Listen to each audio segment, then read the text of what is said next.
Hello everyone. आज का हमारा टॉपिक है ह्यूमन एवोल्यूशन। इस वीडियो में जानेंगे कि आखिरकार पृथ्वी पर इंसान किस तरह से आया और किस तरह से ह्यूमन एवोल्यूशन की शुरुआत हुई। ये वीडियो इंपॉर्टेंट है किसी भी कॉम्पिटिटिव एग्जाम के लिए, स्कूल कॉलेज के स्टूडेंट्स के लिए। इस वीडियो में कंप्लीट समझेंगे किस तरह से ह्यूमन एवोल्यूशन की शुरुआत हुई और हमने इसे काफी डिटेल में कंप्लीट किया है, जिससे कि आपको किसी और वीडियो को देखने की जरूरत ना पड़े। तो चलिए वीडियो को शुरू करते हैं। एवोल्यूशन की थ्योरी ये नहीं कहती कि सारे के सारे बंदर इंसान बन गए, बल्कि एवोल्यूशन की थ्योरी हमें ये समझाती है कि जितने भी गोरिल्ला, चिंपैंजी, बंदर इंसान थे, इनके कोई वंशज कोई एक ही रहे हैं जो कि आज के वक्त में जिंदा नहीं है।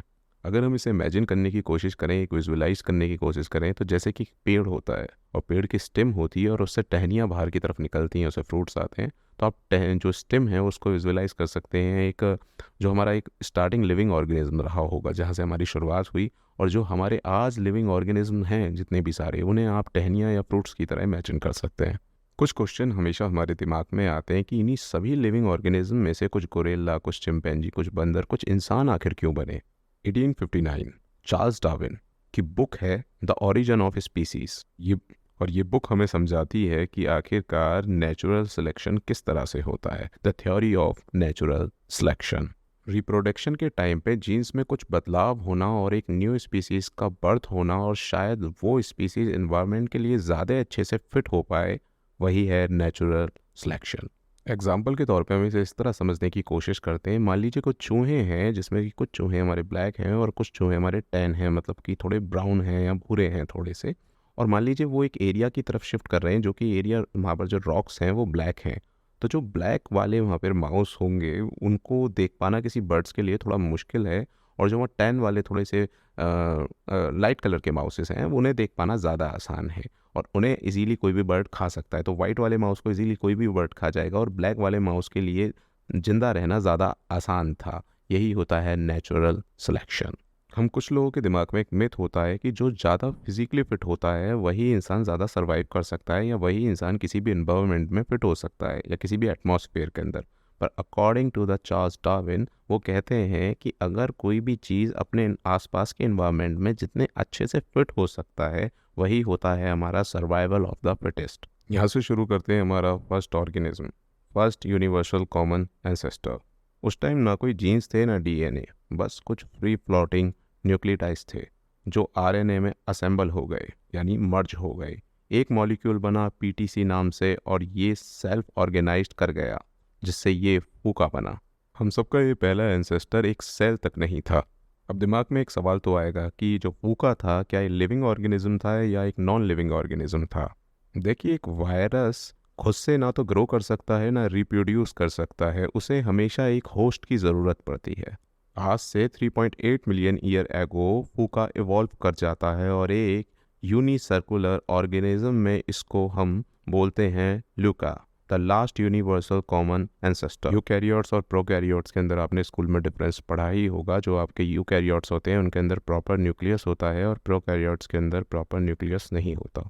अकॉर्डिंग टू द साइंटिस्ट, लूका के अंदर अराउंड 355 जीन्स होंगे और ये 355 जीन्स हमको आज सभी लिविंग ऑर्गेनिज्म में मिलते हैं।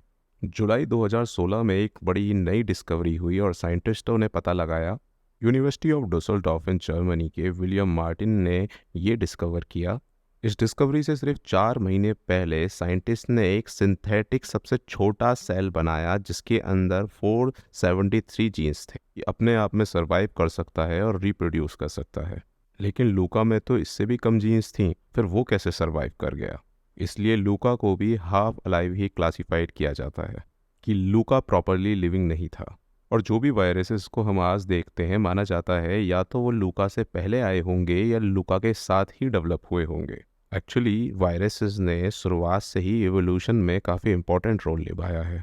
आज के दिन सभी सर्वाइव करने के लिए किसी न किसी वायरसेस की ज़रूरत है ही। लूका का हमें रिप्रोडक्शन देखने को मिला सेल डिवीजन के द्वारा, और सेल डिवीजन की वजह से काफ़ी मिलियंस ईयर बाद लूका ब्रांच आउट कर गया। ये दोनों माइक्रो ऑर्गेनिज्म हैं जो कि एक दूसरे से काफ़ी सिमिलर हैं, आर्काई और bacteria. They different slightly in term of cell wall and plasma membrane. काफ़ी वक्त के बाद एक बैक्टीरिया सामने आता है, साइनोबैक्टीरिया। ये पहला बैक्टीरिया था जो फोटोसिंथेसिस कर पाता था और धूप का इस्तेमाल करके एनर्जी को जनरेट कर सकता था। इसमें पानी को भी एक फ्यूल की तरह इस्तेमाल किया जाता है और जो एंड प्रोडक्ट निकल कर आता है वो है हमारा ऑक्सीजन। जब ढेर सारे ऐसे बैक्टीरिया समुद्र में जमा होते हैं और फोटोसिंथेसिस कर रहे होते हैं तो बहुत सारी ऑक्सीजन हवा में रिलीज होती है और इस इवेंट को हम कहते हैं द ऑक्सीजनेशन इवेंट। इस इवेंट के बाद ही धरती के एटमॉस्फेयर में ऑक्सीजन की मात्रा लगातार बढ़ती जाती है। ये इवेंट हुआ था आज से लगभग 2.2 बिलियन ईयर एगो और यहाँ एवोल्यूशन होती है, डीएनए को और स्ट्रॉन्ग और प्रोटेक्टेड बनाने की कोशिश की जाती। इसके चलते सेल में एक न्यूक्लियस की फॉर्मेशन होती। सेल के अंदर एक जगह पर डीएनए को रखा जाता है जिससे कि उसे प्रोटेक्ट किया जा सके। कुछ समय के बाद हमें देखने को मिलता है कि कुछ साइनोबैक्टीरिया कुछ समय के बाद क्लोरोप्लास्ट में बदल जाता है। इसी कारण से आज के वक्त में हम देख सकते हैं कि सारे के सारे पेड़ फोटोसिंथेसिस कर पाते हैं। और दोस्तों यहाँ से जन्म होता है प्लांट किंगडम का। और जैसा कि अभी हम जानते हैं कि एटमॉस्फेयर के अंदर ऑक्सीजन काफ़ी बढ़ गई थी, तो बैक्टीरिया ने सोचा क्यों ना इस ऑक्सीजन को किसी काम में लिया जाए, क्यों ना मैं इस ऑक्सीजन का यूज़ करूं और एनर्जी जनरेट करूं। और यहाँ से शुरू होता है एरोबिक रेस्पिरेशन। और ये बैक्टीरिया जाकर एक और आर्काई के अंदर डेवलप होना शुरू होता है और यहाँ से जन्म होता है एक माइटोकॉन्ड्रिया का। ये हम आज जिसे बोलते हैं पावर हाउस ऑफ सेल। सारे ही यूकैरियोट्स में एक बहुत इम्पॉर्टेंट एलिमेंट है, जाकर ये सारे यूकैरियोट्स 3 सब ब्रांचेस में जाकर स्प्लिट हो जाते हैं, animal kingdom, fungi kingdom, algae kingdom. जैसा कि यहाँ तक हम अभी समझ चुके हैं कि फर्स्ट ऑर्गेनिज्म का डेवलपमेंट किस तरह से हुआ है, अब आगे हम समझेंगे कि ह्यूमन एवोल्यूशन की शुरुआत किस तरह से हुई है। देखिए, लगभग आज से 70 लाख साल पहले, प्लेस्टोसीन पीरियड से जस्ट पहले, जब पृथ्वी पर एक न्यू आइस एज की शुरुआत होने वाली थी, उस टाइम आखिर ऐसा क्या हुआ जिससे कि हम ह्यूमंस पृथ्वी पे आ गए या हमारा एवोल्यूशन की शुरुआत हो गई। इस कंप्लीट थ्योरी को यहाँ पर हम समझेंगे। आइस एज की वजह से जब इंसान का या किसी भी स्पीसीज का डेवलपमेंट होना इम्पॉसिबल था, तो आखिरकार ये शुरुआत हुई कैसे? जब पृथ्वी का तापमान लगातार नीचे गिरता जा रहा था और अफ्रीका के गर्मी और उमस से भरे हुए जंगल सूखने लगे और ठंडे पड़ने लगे, और जो वहाँ के बड़े बड़े पेड़ों पर अभी तक बंदर रहते थे, मजबूरन उन्हें घास पर चलना पड़ा। उनसे तो उनका प्लेग्राउंड ही छिन गया ना, वहाँ से उन्हें मजबूरन अपना घास पे चलना पड़ा। और वहाँ से जो है डिफ्रेंशिएशन की शुरुआत हो जाती है। वहाँ से ही डिवाइड हो जाते हैं। कुछ बंदर जो चल पाए वो ह्यूमनिड्स लाइन का, और जो नहीं चल पाए वो आज भी बंदर ही रहे हैं। इस सब की शुरुआत हुई 70 लाख साल पहले और ह्यूमंस तो सिर्फ 3 लाख साल पहले आए हैं। तो 67 मिलियन ईयर्स एगो ऐसा क्या हुआ और हमने क्या किया, ये पार्ट है प्री हिस्ट्री का।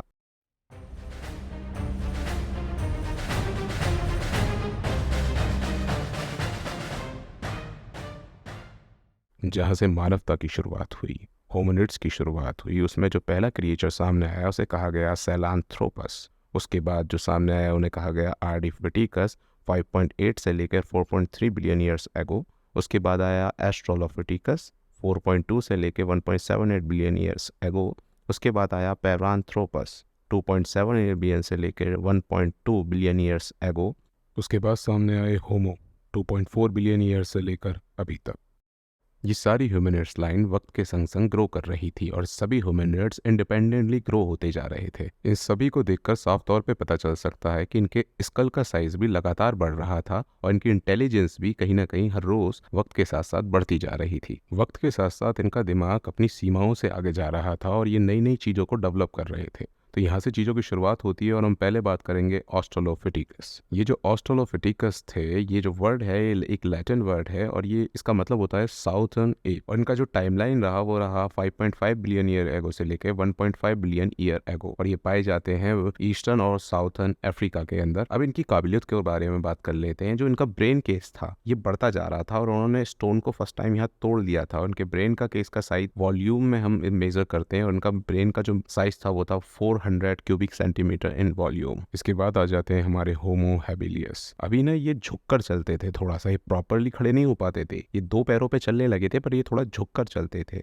इन्हें स्किलफुल मैन भी कहा गया और इनका टाइमलाइन रहा था 2 बिलियन ईयर से लेके 1.5 मिलियन ईयर एगो तक, और ये मिले थे हमारे ईस्टर्न और साउथर्न अफ्रीका के अंदर। और the first real human broke stone into the pieces and sharpen the letter to use as tool. ठीक है ना, यहाँ पर इन्होंने जो है स्टोन को तोड़ दिया और उसके बाद इन्होंने इसे एक शार्प करके एक टूल की तरह यूज करना भी शुरू कर दिया था। और इनका ब्रेन का साइज बढ़ता ही जा रहा है लगातार। अभी इनका ब्रेन का साइज है 500 to 700 cubic centimetre in volume. इसके बाद आ जाते हैं हमारे होमो इरेक्टस। देखिए ये जो बंदा था ये ठीक से खड़ा हो पाता था अपने दोनों पैरों के ऊपर और दौड़ पाता था, भाग पाता था, जो दिल करता था वो कर पाता था। और इसे हम कहते हैं इरेक्ट और अपराइट मैन। भी इसका टाइमलाइन रहा 1.8 से लेकर 1.6 मिलियन ईयर एगो तक। और ये जो बंदा है ना, अब ये स्ट्रांग होता जा रहा है। इसकी जो बॉडी है, जो वो पहले जो हड्डियां थी ना वो बहुत चौड़ी होती थी, अभी इसकी हड्डियां इतनी चौड़ी नहीं है और सिर ना बड़ा होता जा रहा है, सिर का साइज बड़ा हो रहा है। अब इसका सिर का साइज हो गया है 800 से लेकर 1200 क्यूबिक सेंटीमीटर। और ये पाए जाते थे अफ्रीका, चाइना, साउथ एशिया और साउथ ईस्ट एशिया के अंदर। अभी ना ये लोग थोड़े ना स्मार्ट हो गए हैं। अभी एक आग जला ली, इन्होंने आग को फाउंड कर लिया है, किस तरह से आग को जलाते हैं वो चीज़ देख ली है। और अब ये ना खाना पका हुआ खाते हैं। पके हुए खाने का स्वाद ही अलग था, अब मुंह को लग गया इनके को। अब उसके बाद पहले क्या करते थे, पहले लंबे डिस्टेंस को ट्रैवल नहीं करते थे, थोड़ी थोड़ी जगहें रहते थे, अपनी सीमाओं को ज़्यादा बढ़ाते नहीं थे। अब ये लॉन्ग डिस्टेंस को ट्रैवल करने लगे थे और एनिमल से खुद को बचाने के लिए इन्होंने ऐसे टूल बनाए थे जिससे इजीली किसी भी एनिमल को मार सकते हैं और उस टूल से उस एनिमल को कट करके इजीली आग में पका के मस्ती के संग खा सकते हैं। उसके बाद हमारी दो प्रजाति और सामने आई जिन्हें हम कहते हैं होमो सेपियंस और एक नार्दलथा मैन की तरह। नार्दलथा मैन फाउंड हुए हमारे वेस्टर्न जर्मनी के अंदर अराउंड 2,30,000 से लेके 30,000 साल पहले तक। It had short body and very narrow forehead. और इनका ब्रेन का साइज बढ़ते बढ़ते 1200 से लेके 1800 क्यूबिक सेंटीमीटर में बदल गया। और अब एंट्री होती है हमारे हीरोज की, जो कि आज हम हैं। यहाँ पे आते हैं homo sapiens, fully flexed modern man. और हमारा फुली फ्लेक्स्ड मॉडर्न मैन पाया गया 1,15,000 साल पहले साउथ अफ्रीका के अंदर, लेट स्टोन एज के वक्त में, जिसे हम अपर पैलियोथिक एज भी कहते हैं। और तुलना के आधार में और जो ह्यूमनिड्स की हमारी लाइन थी उसके मुकाबले इसका फोरहेड जो है ना थोड़ा सा बड़ा था और थिनर बोन्स थे। It had a large forehead and thinner bones. और अभी ना हमने काफ़ी अलग अलग टूल्स का यूज़ करना सीख लिया था। अलग अलग चीज़ों के लिए अलग अलग टूल्स बनाते थे हम और अलग अलग फंक्शंस करते थे उससे। कि उस वक्त तक कोई भाषा नहीं थी, कुछ नहीं थी, कैसे कम्युनिकेट करते थे एक दूसरे को, ये किसी को नहीं पता। लगभग 35,000 साल पहले भाषा आई और उस टाइम से हमने लैंग्वेज का यूज़ करना शुरू किया। और देखिए ब्रेन केस बढ़ते बढ़ते जो आ गया है वो आ गया है 1200 से लेके 2000 क्यूबिक सेंटीमीटर इन वॉल्यूम। इस वीडियो के अंदर हमने कंप्लीट किया है कि फर्स्ट ऑर्गेनिज्म किस तरह से आया, ह्यूमन एवोल्यूशन किस तरह से शुरू हुआ। कंप्लीट इस थ्योरी को हमने कंप्लीट किया है। और अब मिलते हैं हम अपनी अगली वीडियो के अंदर पैलियोथिक एज के लिए। चलिए, अगर आपको वीडियो पसंद आया हो तो आप खुद जानते हैं आपको क्या करना है।